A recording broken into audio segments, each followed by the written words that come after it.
Lebih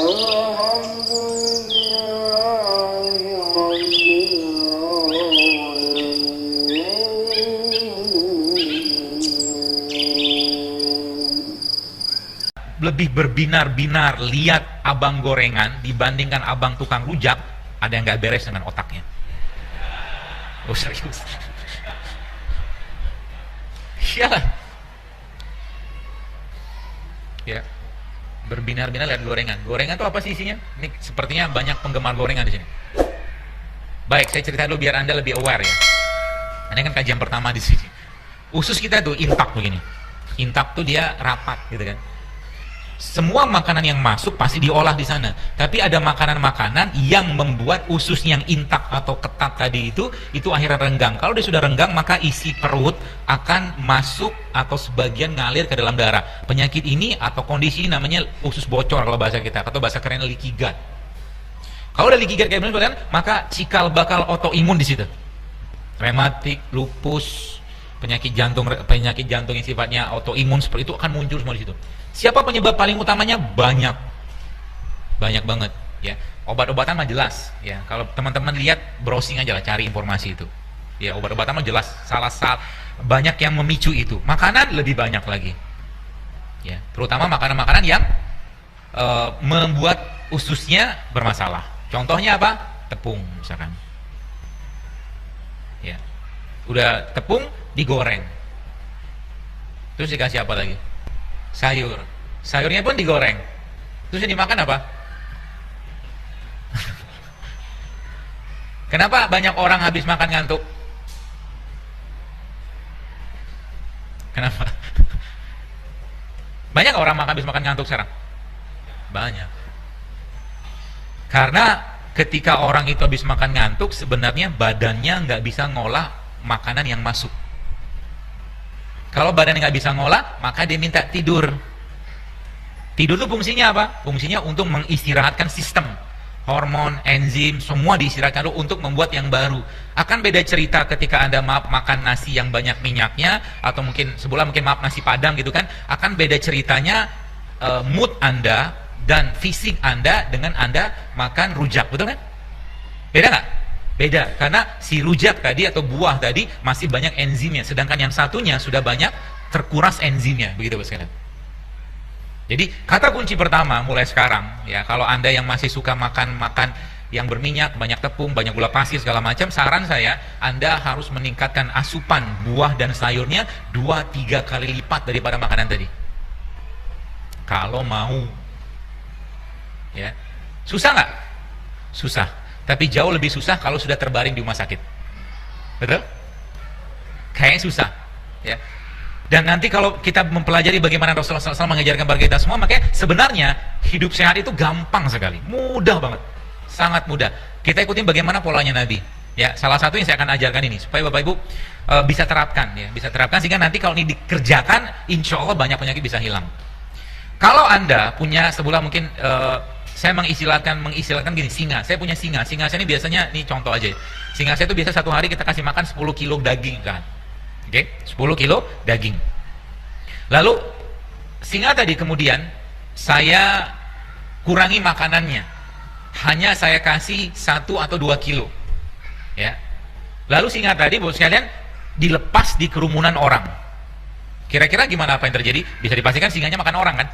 Mengkonsumsi segala kebutuhan. Nah, tubuh kita itu sekarang justru malah lebih banyak kondisinya seperti singa yang makan 10 kilo. Maka kalau tubuhnya tanda kutip mau dikondisikan, bahasa saya aja, sebagai singa lapar tadi, maka Anda mulai mengurangi asupan kalori yang masuk. Paham ya? Mengurangi kalori yang masuk. Jadi contoh gimana? Pagi-pagi biasanya makan nasi uduk atau nasi goreng atau apapun lah gitu, satu piringnya itu tuh perkiraan saya sih, sehingga saya sekitar 500-600an kalori lah, lebih mungkin, belum lagi dengan minyaknya ya. Nah, apa yang dikerjakan pagi-pagi? Gak usah makan banyak-banyak. Oke, gak usah makan banyak-banyak. Yang Anda makan apa? Bubur ayam. Sama aja.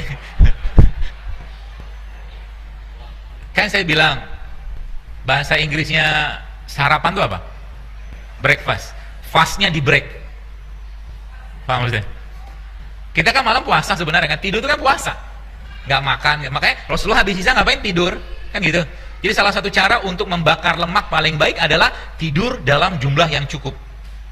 Cara paling mudah. Oke? Lalu ketika Nabi SAW kita bicara tentang Rasul berpuasa, waktu berbuka Rasul makan apa? Kurma, kan gitu kan? Kenapa? Karena memang di jam 7-8 pagi itu memang tubuh kita sedang tidak tinggi hormon laparnya. Artinya makan pagi kalau menggunakan porsi standar kita tidak tepat. Tidak tepat. Jadi makan pagi itu lebih baik Anda makan apa? Kurma beberapa. Kalau mungkin pakai kurma, mungkin 7 butir kurma udah cukup. Minum air putih. Apa yang terjadi? Lapar nggak? Pasti lapar. Nah aja. Jangan pede gitu lah, nggak lapar. Pasti lapar. Pasti lapar. Kalau udah lapar, biarkan laparnya berjalan sampai setengah jam kemudian. Setengah jam kemudian, maka tubuh akan mencari sumber-sumber energi yang nggak kepake selama ini seperti singa lapar. Paham? Bisa dipahami ya? Taunya kita tuh energinya masih berlebih atau tidak dari mana? Gampang. Pegang aja pinggangnya. Kalau banyak lipetannya, Anda banyak cadangan energi nggak kepake gitu kan. Kalau dimasukin lagi makanan terus menerus, nggak kepake lagi. Jadi kondisinya gini, saya kan nggak makan lemak, bener. Saya kan nggak makan misalkan lemak kambing atau lemak apa segala macam. Saya kan nggak makan, bener. Tapi Anda makan nasi nggak? Makan. Makan gula nggak? Makan. Makan tepung nggak? Makan. Itu kan glukosa tuh. Glukosa nggak kepake diubah jadi glikogen. Glikogen nggak kepake diubah jadi apa? Lemak. Jadi zaman sekarang itu orang gemuk gara-gara apa? Gara-gara teh manis. Paham? Kemarin ada teman saya cerita, apa tuh namanya? Saya cerita waktu lagi ada acara gitu kan, saya bawa jus sama dia. Saya bawa jus sendiri, saya bikin sendiri jus di rumah. Karena emang sekarang kalau teman-teman sudah ngerti pola-polanya, Anda masuk supermarket bingung mau beli apa.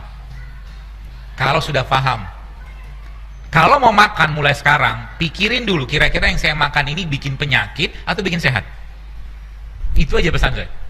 Jadi kalau mau makan, misalkan tiba-tiba lagi mau semangat banget 45 nih mau hidup sehat gitu kan, ala jurusnya rakyat gitu kan, apa namanya gitu, JSR apa-apalah namanya gitu kan. Lagi semangat 45 tiba-tiba ada teman, baksoan yuk, mie ayam yuk gitu kan. Apa yang harus Anda kerjakan? Berta'awuz lah. Tidak gampang, serius. Apalagi Anda ketemu dengan orang-orang yang memang udah biasa hidup kayak begitu gitu kan.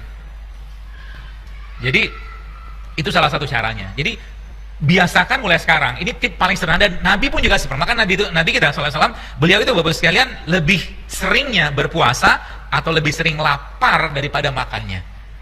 Maka salah satu sebab lemahnya iman adalah banyak makan. Kalau kita boleh jujur zaman sekarang, penyakit-penyakit yang ada zaman sekarang muncul gara-gara apa? Banyak makan. Selesai kajian. Kan gitu kan. Ya, jadi kebanyakan makan. Nah, pertanyaannya, bisakah kita mengendalikan itu? Kalau Anda bisa mengendalikan, you're the best. Gitu kan? Dan tubuh kita itu biasanya jadi gini lah. Jangan heboh-hebohan. Jadi teman saya itu akhirnya dia bawa macam-macam, dia bawa makanan segala macam gitu kan, terus dia bawa jus, dia bilang, dia apa silakan. Dok, ini kan halal, fadhol. Saya bilang silakan, dia bilang. Kata saya begitu. Antum nggak makan? Enggak, saya bilang. Saya punya yang lain, saya bilang. Saya punya kismis sama kurma, saya bilang. Saya makan itu. Jusnya? Enggak, saya bilang. Udah tahu belum itu jusnya berapa gula pasirnya masuk situ, saya bilang. Kan gitu. Apalagi minuman-minuman kemasan itu, teman-teman pernah lihat nggak di kandungan nutrisinya berapa kalori yang Anda masukin? Itu kalori baru, belum cerita tentang bahan aditif yang lain gitu. Itu yang kita makan tiap hari ya. Ya, kebanyakan orang. Jadi masuk supermarket yang dibeli, ya minimarket gitu kan, yang dibeli makanan-makanan, minuman-minuman yang ada aditif, sintetik, semua yang begitu-begitu aja. Ya. Dan itu saya bilang sama dia, ya hak antum, dia bilang. Saya bilang hak. Silakan aja kalau makan. Kalau saya enggak, saya bilang. Saya enggak mau. Saya punya apa namanya ya? Sikap sendiri gitu kan. Kenapa? Banyak orang nggak tahu ya, atau belum tahu. Sedekah yang paling baik itu pada keluarga. Kita cuma tahu hadisnya itu, betul? Tapi ada hadis lain yang menyatakan bahwa Rasul menyatakan bahwa salah satu sedekah yang baik juga yang kita kerjakan adalah bersedekah pada diri kita sendiri. Jadi kalau Anda makan sehat dengan niat bersedekah untuk memberikan yang terbaik pada badan Anda dapat pahala loh. Ya.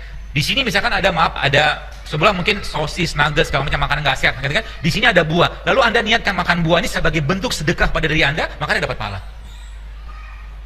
Supaya apa? Supaya kita bisa beribadah lebih baik, Bapak sekalian. Allah menciptakan kita sebagai apa? Khalifah, sebagai Abdullah. Khalifah Abdullah itu nggak mungkin sakit-sakitan. Ya.